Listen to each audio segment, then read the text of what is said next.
जय हिंद। आज के वीडियो में हम बात कर रहे हैं इंडियन पार्लियामेंट, उसका गठन किस प्रकार से हुआ, क्या वो एक संप्रभु संस्था है। हमारे कॉन्स्टिट्यूशन में जो लेजिस्लेचर है उसको पार्लियामेंट या संसद की संज्ञा दी गई है। इसका वर्णन किस में है? आर्टिकल 79 में बताया गया है कि इंडियन जो कॉन्स्टिट्यूशन है, जो भारत संघ है, जो भारतीय संविधान में है, उसमें एक संसद की व्यवस्था की गई है जिसमें कि प्रेसिडेंट और 2 हाउस होंगे। इन 2 हाउस का नाम क्या होगा? राज्यसभा और लोकसभा। अब बात आती है कि भारतीय संवैधानिक जो स्थिति संसद की है वो कैसी है, क्या वो संप्रभु है और क्या वो नहीं है। सबसे पहले हम बात करते हैं कि क्या भारतीय संसद संप्रभु है। भारतीय संसद की संप्रभुता के बारे में अगर हम बात करें तो डी लो में बताते हैं कि संसद क्या कर सकती है। क्या भारतीय संसद ब्रिटिश संसद जैसी है? तो ब्रिटिश संसद कैसी है? वहाँ की संसद पावरफुल है। पावरफुल इतनी है कि उन्होंने बताया कि वहाँ की संसद स्त्री को पुरुष और पुरुष को स्त्री नहीं बना सकती, इसके अलावा सभी कार्य कर सकती है। तो क्या भारतीय संसद ऐसी है? लेकिन भारतीय संसद ऐसी नहीं है। फिर भारतीय संसद का स्वरूप कैसा है? भारतीय संसद न तो ब्रिटेन की जैसे है न ही अमेरिका की जैसे है। यह दोनों से डिफरेंट है। अगर ब्रिटेन जैसी होगी तो ये सभी डिसीजंस लेगी, अमेरिका जैसी होगी तो इसके हाथों में पावर्स कम होगी। इसलिए हमने यहाँ दोनों का मिला जुला रूप है उसको अपनाया है। मतलब संसद को हमने अधिकार तो दिए हैं, लेकिन इन अधिकारों पर कुछ सीमाएं लगाई है, कुछ लिमिटेशंस हमने स्थापित की है। इसलिए दोनों के मिले जुले रूप को हमने यहाँ पर एक्सेप्ट किया है। अब है कि भारतीय संसद की कौन कौन सी सीमाएं हैं, इसकी प्रभुसत्ता पर कौन कौन सी लिमिटेशंस है।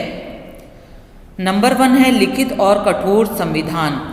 भारत में अगर संसद कोई भी कार्य करती है, कोई भी कानून पास करती है तो उस पर कुछ लिखित नियम है। संसद की जो प्रभुसत्ता है वो संविधान के लिखित प्रावधानों द्वारा सीमित है।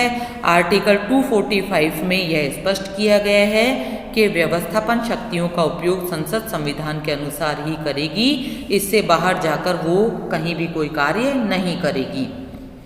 सेकंड है संविधान की सर्वोच्चता का सिद्धांत, संविधान के मूल ढांचे की अवधारणा। संविधान में जो भी चीज़ें दी गई है, जो बेसिक चीज़ें दी गई है, जो पार्लियामेंट है वो उसमें परिवर्तन नहीं कर सकती। जैसे कि मूल अधिकार है, राष्ट्रपति है, इन चीज़ों में संविधान की जो मूल ढांचा है, संविधान के जो मूल कंसेप्ट है, उसमें जो पार्लियामेंट है वो परिवर्तन नहीं कर सकती। अगर पार्लियामेंट ऐसा करती है तो सर्वोच्च न्यायालय इसमें हस्तक्षेप करेगा। इसलिए मनमानी शक्तियों का प्रयोग संसद नहीं कर सकती। थर्ड है संघात्मक व्यवस्था। भारत में संघात्मक व्यवस्था होने के कारण राज्य सूची के विषयों पर संसद कानून बनाने की जो शक्ति है वो नहीं रखती है। इस कारण से भी संसद की जो शक्तियां हैं उन पर लिमिट लगती है। फोर्थ है मूल अधिकार और न्यायिक पुनर्विलोकन की व्यवस्था। मूल अधिकारों में संसद परिवर्तन नहीं कर सकती और न्यायिक पुनर्विलोकन द्वारा संसद की शक्तियों की वैधानिकता का परीक्षण किया जा सकता है। इसलिए इन दोनों के द्वारा भी जो संसद है वो मनमानी नहीं कर सकती। संसद जो प्रभुसत्ता है उस शक्ति का प्रयोग नहीं कर सकती। संसद केवल अपनी लिमिटेशंस में रहते हुए ही कार्य कर सकती है। जो उसकी शक्तियाँ हैं केवल उन्हीं का प्रयोग कर सकती है। वो उन लिमिटेशंस का प्रयोग करके ही अपनी शक्तियाँ हैं उनका यूज कर सकती है। फिफ्थ है राजनीतिक परिसीमाएं। राजनीतिक दृष्टि से भी संसद लोकमत के जो प्रतिकूल है उनके अकॉर्डिंग कार्य करेगी या प्रतिकूल विधियों का निर्माण नहीं कर सकती। उसे अंतर्राष्ट्रीय कानूनों का भी पालन करना पड़ेगा। संसद पर प्रधानमंत्री और मंत्रिमंडल का भी नियंत्रण रहता है। प्रधानमंत्री संसद के निम्न सदन का विघटन भी करवा सकता है। इसलिए संसद मनमानी नहीं कर सकती। नेक्स्ट है भारतीय संसद के कार्य शक्तियाँ कौन कौन से हैं। नंबर 1 है व्यवस्थापन संबंधी कार्य। संसद को संघीय सूची और समवर्ती सूची के सभी विषयों पर कानून बनाने की शक्तियां प्राप्त है। इसके अलावा वो सभी महत्वपूर्ण कार्य देश से संबंधित करती है। सेकंड है वित्तीय शक्तियां। संसद है वित्तीय शक्तियों का भी कार्य करती है। वित्त पर उसका पूर्ण नियंत्रण रहता है। बजट को वो ही पारित करती है।